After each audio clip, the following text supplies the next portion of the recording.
Coming up on today's episode of Airborne Unlimited, AW609 Tiltrotor flies in Philadelphia, Coast Guard awards Distinguished Flying Crosses and Air Medal, and Professional Pilot Magazine founder Murray Smith passes away.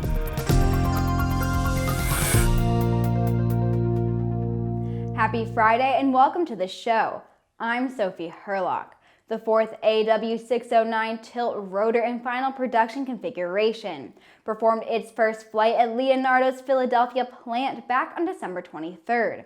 With this flight, the world's first multirole commercial tiltrotor achieved a major milestone on its path to FAA certification. The AW609 will be certified under the FAA's new powered lift category, the first new category of aircraft certified by the FAA in decades, combining the vertical takeoff and landing performance of a helicopter with the speed, range, and comfort of a turboprop airplane. The AW609 is set to transform private transportation, emergency medical services, search and rescue, and much more. The AW609 can carry up to 9 passengers and has a max cruise speed of 275 knots. The aircraft can also travel up to 700 nautical miles, about twice as fast and twice as far as a typical helicopter, and climbs up to 25,000 feet. The aircraft is now entering final program development as well as ground and flight testing stages. We'll be right back with Around the Patch.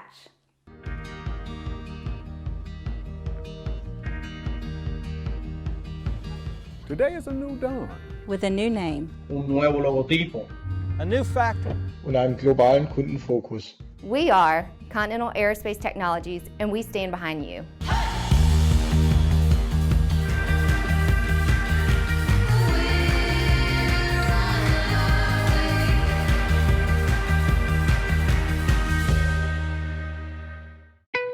There's a difference between charting a steady course and pushing for the ceiling.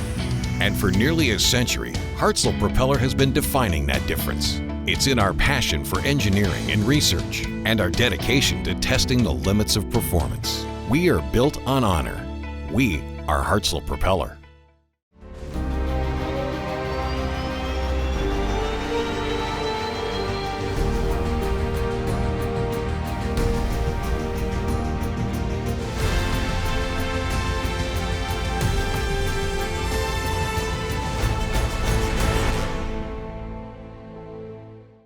Welcome back. It's time for today's trip around the patch.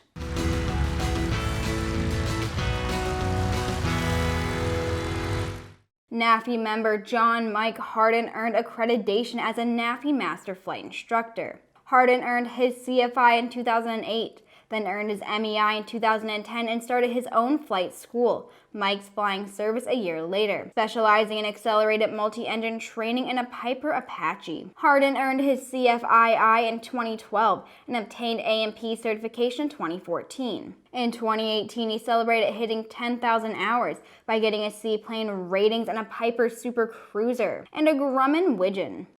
Sonex Aircraft will be selling the plans and parts for Sonerai line, John Monnett's original aircraft design. Sonerai was designed by Monnet for competition in the Formula V air racing class. It made its first flight in 1971. Soon after, people began requesting plans for the aircraft. Sonerai was eventually offered in several configurations, including 2-seat variants, mid-wings, low wings, and a stretched fuselage variant. The FAA is offering a new webinar, Aviation Weather Hazards, Vital Information for Pilots, to be presented on January 10th. Participants will learn methods to assess potential weather hazards and how to avoid them. The free webinar will be presented by Delia Colvin, a 15-year veteran of air traffic control and flight service, and the author of Aviation Weather Made Easy series. The International Air Transport Association is coordinating a large campaign involving industry stakeholders to counter flight shaming, a movement which has put a dent in air travel demands, particularly in Europe, due to concerns around environmental impact. The campaign will educate the public on how the industry is reducing its carbon footprint, as well as what it intends to do moving forward in the future. The Academy of Model Aeronautics is fighting a battle with the FAA over proposed restrictions which would cripple the model aviation community. The most pressing issue facing modelers right now is the FAA's policy to limit them to a 400-foot altitude limit in controlled airspace. However, they're not alone in their fight. The AMA has been getting exceptional support from the EAA, in particular Vice President Sean Elliott. We'll be right back with the rest of the news. There's never been a better time to become a pilot. At the Sling Pilot Academy, you can get your private, commercial, and instrument ratings in 9 months for less than $63,000 and do it in modern, fun airplanes. Your flight training is going to be as exciting as your future career as an airline pilot. slingpilotacademy.com.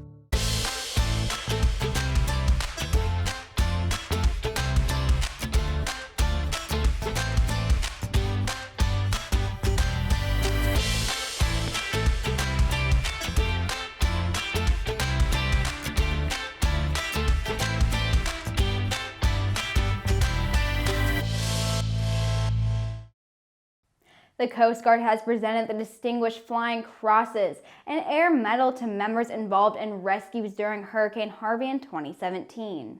Rear Admiral John Nadeau presented the Distinguished Flying Cross to Commander Scott Sanborn, Lieutenant John Briggs, and Petty Officer 3rd Class Tyler Gantt. Petty Officer 1st Class James Yockey received the Air Medal. Commander Sanborn launched single pilot into IMC conditions with winds up to 50 knots, rescuing 3 air crew who were surrounded by flood waters, as well as another rescue swimmer. Later, Sanborn flew 14 hours in ceilings as low as 100 feet and a quarter-mile of visibility. In all, he served in the rescue of 24 people. Lieutenant Briggs led the Coast Guard's first rescue in Houston, responding to a critically ill pregnant woman trapped in rising waters in her attic, timing the 150-foot hoist between bands of life-threatening weather.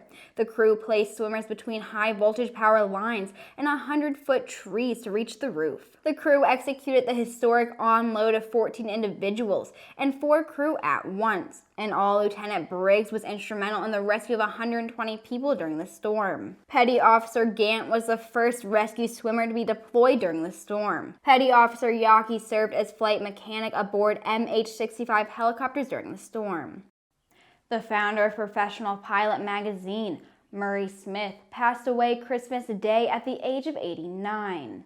Smith began taking flying lessons at the age of 14 while working at the airport. He earned a journalism degree from the University of Illinois and enlisted in the U.S. Navy after working briefly at an advertising agency. While in the Navy, he wrote for multiple government organizations as a technical journalist, and it was during that time he hatched the idea for Professional Pilot magazine. The first issue of the magazine was published in January of 1967. On the cover was a business jet as well as the flight department's chief pilot and the company's vice president. Since then, nearly every cover of the magazine featured planes, pilots, company executives, and products. Back in 2017, on the 50th anniversary of the magazine, Smith said the publication would continue to innovate, but the basic people approach remains the same. And that wraps up our week, everyone. Thanks for watching. Please subscribe and check us out on Facebook and on Twitter. To stay up to date on the latest aviation and aerospace news this weekend, just head over to aero-news.net. Have a wonderful weekend, and I'll see you right back here on Monday.